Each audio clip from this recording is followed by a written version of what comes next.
much for joining us here. I'm here with Mickey and Paul Kravitz, who is a true entrepreneur of tourism here in New York City, and he has a wonderful story to tell us.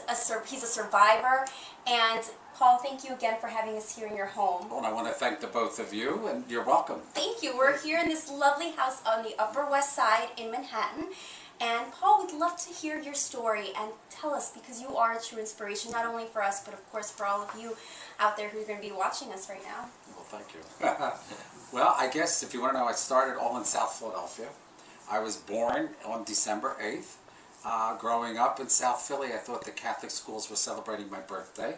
Because being Jewish, what did I know from the Immaculate Conception? And so all the schools took off. I thought it was for me. Till I finally got older and found that I was wrong. But it was a nice way to celebrate. But anyway, I grew up in South Philly, and I remember at the age of 4 asking my parents to send me to dancing school. Because I had this passion to dance, and I loved musicals on TV. And growing up, I think, while a lot of my friends were inspired by the sports in South Philadelphia, my heroes were Fred Astaire and Gene Kelly. For those of you who don't know them, they were very popular dancers in movies at that time. And so I started dance studio, and then at the age of 12, I met who was to become later my future wife. Studio thought it would be great to put the two of us together and form a partnership in dancing. She, a few years older than me, was interesting, and we did form a great relationship and went on dancing and performed in a lot of local theaters and various benefits and performances, and traveled with the USO troops, performing for a lot of our military. Later we went on, well, she went off to become a flight attendant with the airline, and I went on to the Air Force. And I came back, I was about 19 years old, and we were reunited at a big theater company in Philadelphia. It was very well known, called the Abbey Theater, and we were asked to go back into theater and perform. She and I did, and we got reacquainted, and at the age of 21, I became married. She, of course, again, like I said, was a few years older than me, and it was one of those things that, are we getting married, or do I move on? At 21, I thought it was too young for me. I thought I wanted to be about 27, but that doesn't happen, so I got married. Of course, I came from an era, and I'm jumping, I'm sorry. Growing up in South Philadelphia was very much like you see in the movies during the 50s, where every street corner had 4 or 5 guys together harmonizing and forming groups. I came from a neighborhood where Eddie Fisher lived on the next street. I went to school with Fabian's brother, Roberts. I used to go to their house all the time and see Fabian. So a lot of the celebrities from South Philadelphia were neighbors of mine. We all grew up together. I became a regular on Dick Clark's Bandstand, and used to travel every 3-4 days a week. We'd go up to the studios at 46th and Market. We'd throw the school books in the lockers and run over the subways and go out and dance for 2 hours. So it was great. So that brings me up to, I know I'm jumping around, I'm sorry. That's okay, that's okay. So that brings me up to auditioning for this theater when I was I guess it was about 16 years old, and loved dancing, so I became very big in the chorus with them. And then it wasn't until about maybe 2 years later, the choreographer came to me and asked me to do a lead in a comedy, a musical comedy, and I looked at him and said, I never acted before, I don't think I could do this.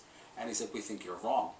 And from that day forth, I walked into all the leads in musicals.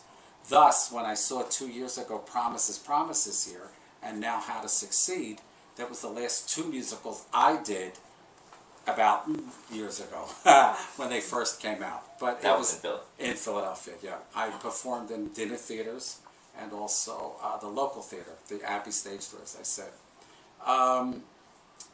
As time went on, of course, I was married for 14 years, questioned my sexuality a bit. So that gets into another era and another subject. But we were divorced after 14 years. And I then came to New York. I had the opportunity to come to New York. That was back in 1982. When you got the divorce, did she know that you were? Yes, she did, and we never talked about afterwards, it, which was sad. Basically, because I grew up at a time, I guess, to be a gay person was not talked that much. It wasn't discussed that much. And coming from a close-knit family that I did, I always felt I did what I thought the family would expect me to do rather than what I wanted to do or live my own life. So I fell into that whole thing, but theater was my life. In fact, at the time of the divorce, my ex-wife said to me, theater was more to you than anyone else, which I did. I loved theater.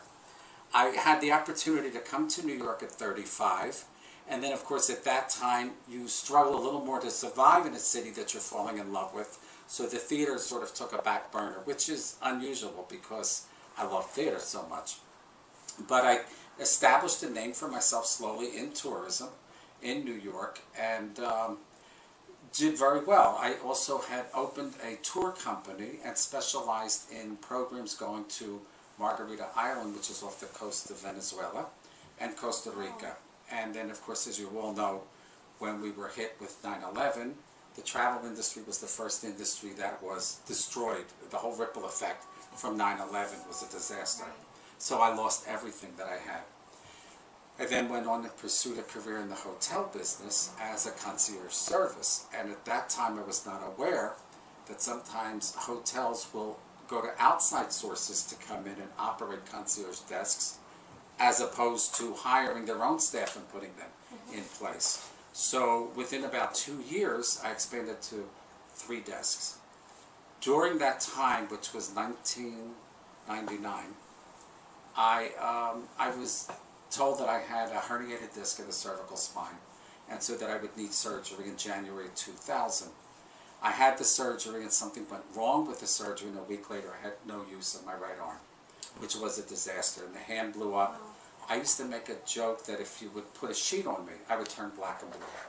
So after many doctors, it was discovered I had what was now named reflex sympathetic dystrophy, which is chronic pain syndrome. The only treatment for that is mass doses of painkillers. So I was on one day I would take 35 pills, which include morphine, methadone, Vicodin, Neurontin, to a point that you live in a haze. So it's like my family said, I lost sort of 6 years of my life. I still functioned. I would push myself to work and operate a business, and even when I lost my wholesale business and went into the hotel business, I still operated and tried to function as best I could. And it was in 2006 that I got to meet Jerry Lewis. Jerry Lewis became a national spokesperson for a product that was put out by Medtronic called the spinal cord stimulator, which he himself has. And it's like the miracle that they found. And when I met him, I went to one of his lectures, and he said to me, you keep seeing doctors till someone says, yes, we can do it for you. Thus, I did have the operation. And what they do is they insert inside you, it's like a connector at the base of your neck, and they run leads down the base of your spine, and they insert a pack inside that it's connected to, and on the outside you have a remote that controls the frequencies that are going inside your body. So now you're getting a humming sound 24 hours a day, but no pain. So it was like a miracle. And people were kind of some of the symptoms beforehand, so if somebody's not familiar with that. Reflex sympathetic dystrophy is what happens is your fingernails could start to fall off. You're in severe pain constantly, but they don't know where the pain is coming from. You can't really tell. It comes from nerve endings, but they don't know what's triggering it. You also can get bruised quickly. If someone brushes up against you, you get bruised. You're in chronic pain. It's a horror. The whole thing is absolutely horrible. But they've done more research as time goes on. There is a whole foundation for this. Now, Paul, how did your family feel with all this? I know you have very close. sisters. I have 3 brothers. I have 2 brothers. Oh my God! I have 2 brothers and a sister, and they were very supportive at the time. They really were. I had lost a lot of weight, and for being almost 6 foot to go down to like 160 pounds was a horror. Oh, man. But it's just you had no will to do anything. It was just in pain constantly. And it's funny because there were doctors that would do research on this, and we have doctors in Florida that specialize in this. There are different treatments for people. I mean, they would have me in the hospital every couple of weeks doing needles to me, trigger points to try and deaden the pain, plus all the medication. Wow. And again, the symptoms are, it's strange on most of it is pain, constant pain, and then you'll get these weird side effects. So it wasn't until you actually had the surgery that miraculously it stopped, or When I had the surgery and inserted the whole system inside me, it stopped. oh wow, It stopped, and it was like, you know, it feels like thousands of little fingers massaging you. Wow. What is so great, I'm sorry, is like, as time went on, they asked that I shut it off at night to see if I can sleep without it.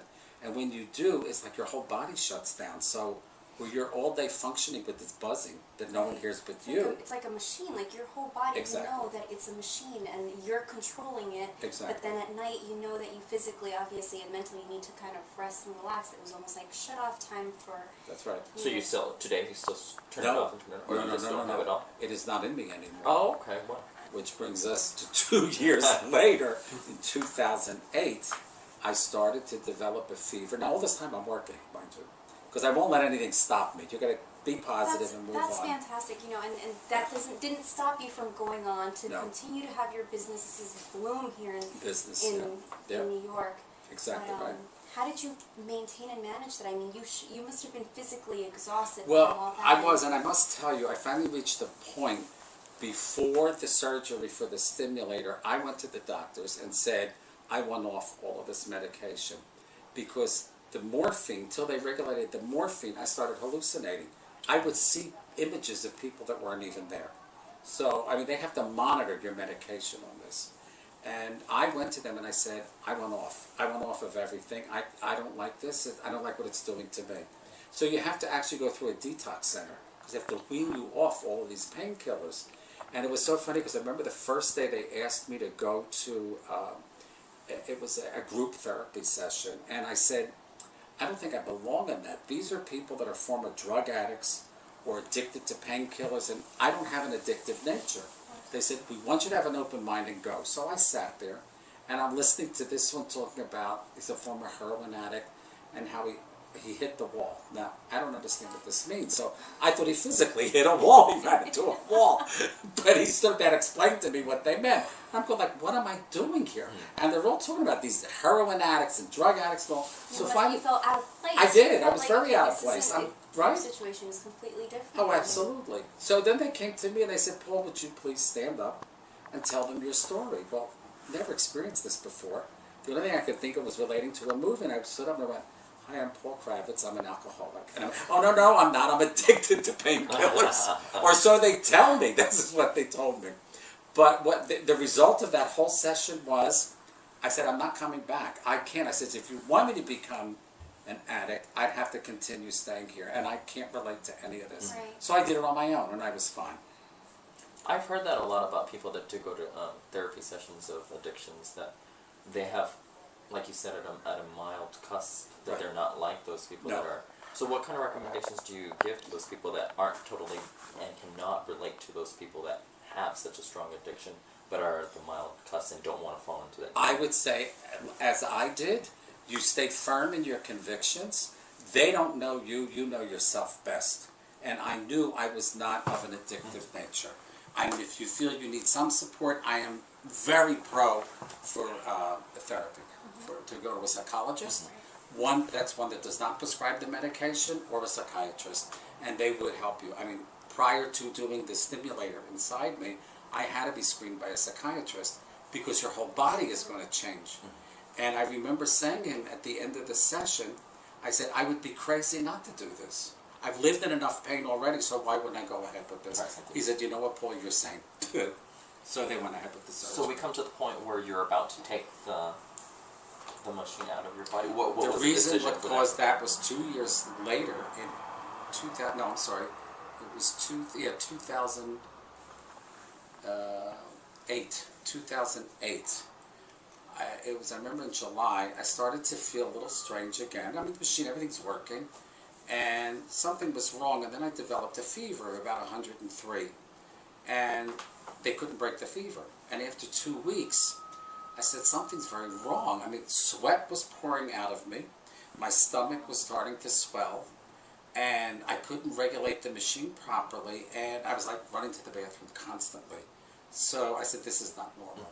And after about the third week of this, I went to my doctor, and he said, let's do blood tests. And they did blood tests and called up and said, either something went wrong with your blood tests, or there was something really wrong with you, come back and let's redo the blood test, because your liver, I think the liver, I think is supposed to be about a 400 point. Mine was over 1,000. So I went back for the blood test. They ran him again, called me in. He says, no, there's something definitely wrong. Thus went on down 1 month with 103 fever. I'm getting weak. My stomach is swelling. I'm getting pain in the back. And I was having trouble breathing. He felt I wasn't ready yet to go into the hospital and thought I had this disease called sarcoidosis, which is also a rare disease. And I did fall into almost all the symptoms. Finally, I said to him, there's something very wrong. I can't breathe now, and I'm exhausted. So he said to me what I consider seeing another doctor, and I do recommend this to everyone. Don't settle for the first opinion. Absolutely. Get a second opinion.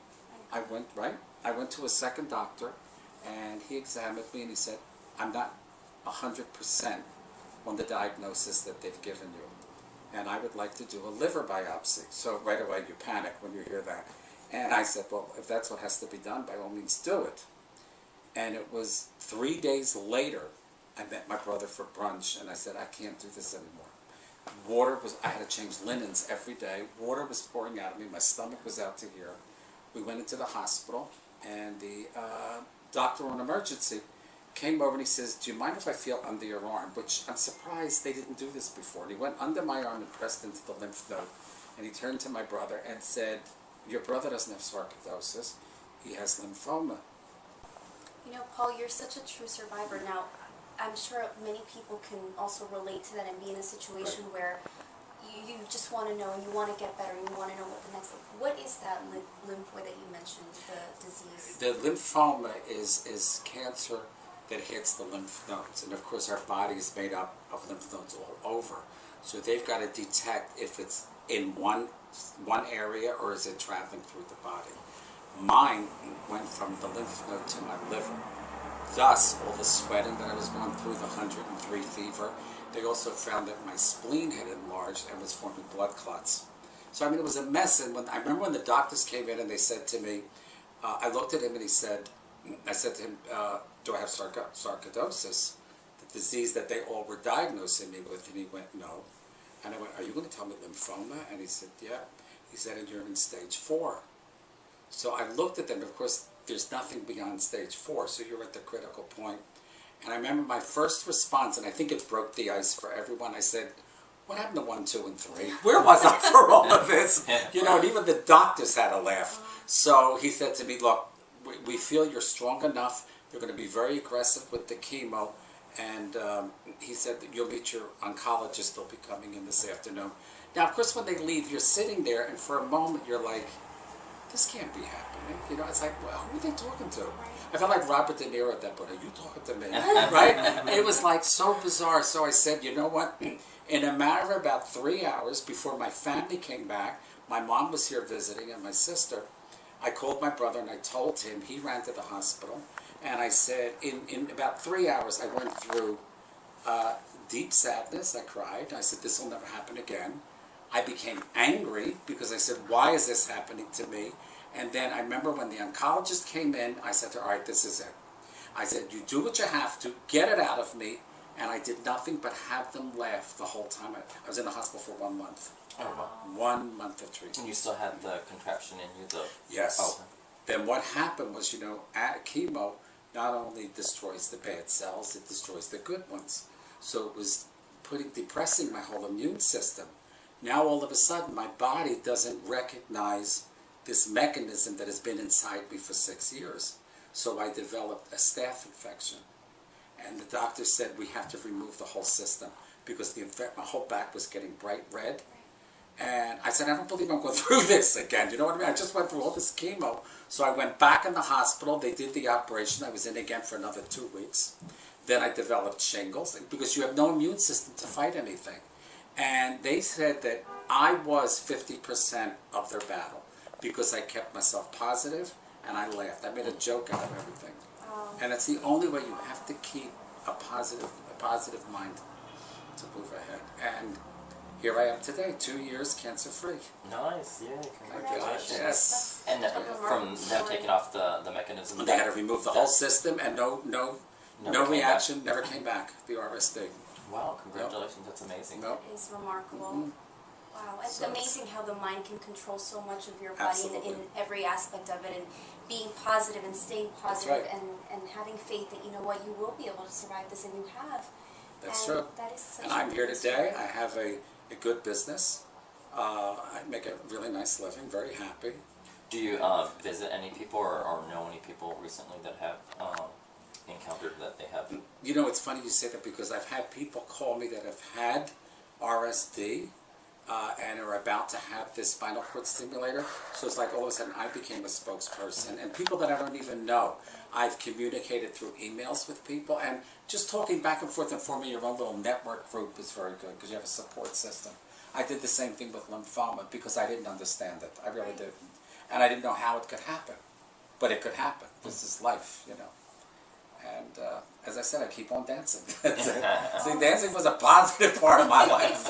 Yeah. Wow, well, thank you so Yeah, much. we really like to thank you so much, and Oh, we really nice. appreciate it. So, And what else can I say? I like today. I'm a very happy, independent, gay man living in a society that accepts more today than it did, I think, back in the 50s. In the 50s, and it was harder then, I think. So blessed that I'm here. That's Thank the you. Well, important we're thing. so thankful Yes, that you are thank here, you. and thanks, Paul. Everyone, thank you so much, and Yeah. stay tuned for next time.